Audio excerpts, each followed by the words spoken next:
Good afternoon. Thank you all for coming today. My wife Paula and I live across the canal from Ron, Maureen, and Claire. Our deepest sympathies to the entire family and all his friends for his great loss. Paula and I are lucky to have known the Murphys for about 8 years. During that time, we spent a lot of time together, and we got to know Ron well. A humble man, compassionate, and smart as a whip, Ron never tooted his own horn. Over the years, never with any fanfare, we learned he was a Vietnam Air Force veteran, serving as an air traffic controller. Ron was an air traffic controller domestically.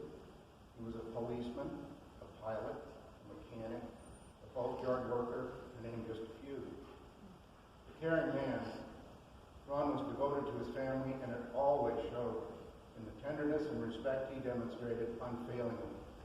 Out to dinner, at social functions, on boat excursions, at home for a quiet get-together. Ron and Maureen doted over each other.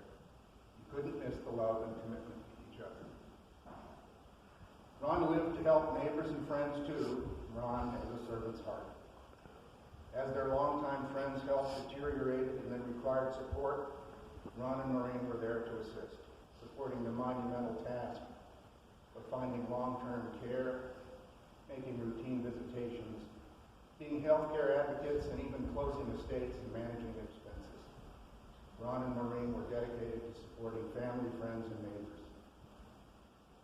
During COVID, I herniated a disc after dinner and was writhing on the floor. Paula called Ron to help me get into the car. Ron said he'd drive us to the ER. Ron could be counted on to help 24/7. Due to COVID, the waiting room was closed. Ron waited with Paula in the ER parking lot until the early morning to drive us home. Ron has a servant's heart. In the early years, I remember a call from Maureen. She knew we were working on our boat and wanted to let us know that Ron would like to help. He likes to help people, she said. Over the years, this turned out to be so true. I suspect that everyone in the room has been helped in one way or another by Ron. Mike Norris couldn't be here today, but I remember a couple of times on Mike's boat. Ron, Mike, and I were trying to diagnose one thing or another. Ron was the first to be head and shoulders under the dashboard or head over heels in the engine room. Ron has a servant's heart. Paula and I were fortunate to visit Ron and Maureen in their summer home overlooking Boston Harbor. Ron suggested we go to Salem, Mass for the day. Okay. I'll drive. Let's take the ferry instead, says Ron. Ron likes boats. That was a fun trip, but it was cut short by Hurricane Irma. We both drove back to Palm Coast, helped each other prepare for the hurricane. As the wind intensified, it was obvious that my stern anchor wasn't going to hold. Who appeared at our house but Ron, looking like a Gloucester fisherman, in his yellow foul weather gear, complete with hat. Seeing the problem, Ron goes back to his house. Soon, Ron is tossing me a stern line from Quality Time to save the day. Ron has a servant's heart. Ron loved boating. Messing about with boats was always on Ron's list of fun activities. Maureen knew this, and if Ron wore a hat, she was on board too. Ron didn't limit his boating enthusiasm to just fun trips. No. Ron, how'd you like to join our neighbor Tony and me on our center console and help us drag a chain across the canal floor to find the propeller bending obstruction in our canal? Sure, says Ron. Ron, want to go with me to the fuel dock? Sure, says Ron.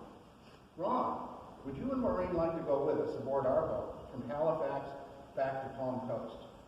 It's gusting 40 knots, white caps in the ICW, and it's freezing cold. Okay, says Ron. You love boating. Over the years, I've had many in-person conversations with Ron. Ron was always upbeat with a positive attitude. I can't remember him speaking poorly about anything. We would attempt to solve the world's problems at length for hours. On the phone, however, Ron was as brief as possible. Perhaps it was his air traffic controller radio training. Sure or okay were classic Ron telephone conversations. Paula would ask, did you call Ron? Yes, I did. Well, what did he say? He said, okay. I miss him dearly. Ron loved to take his beautiful boat quality time on excursions many times with guests. The Murphys were consummate hosts to any and all who were in attendance. QT is a big boat with accommodations for many, and Ron and Maureen opened their floating home to all.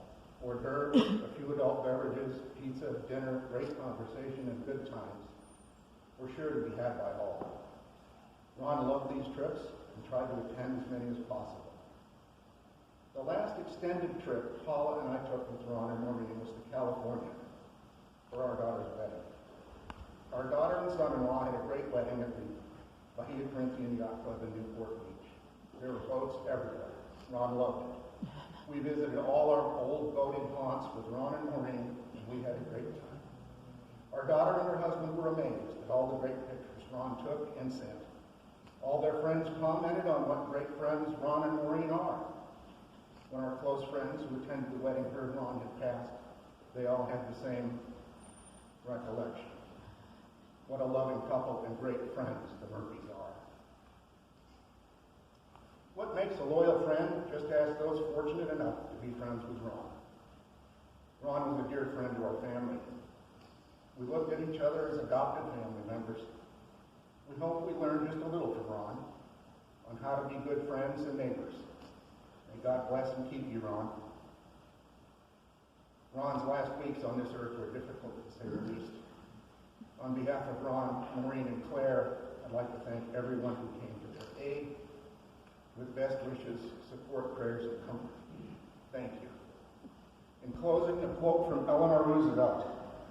Many people will walk in and out of your life, but only true friends will leave footprints on your heart. Thank you.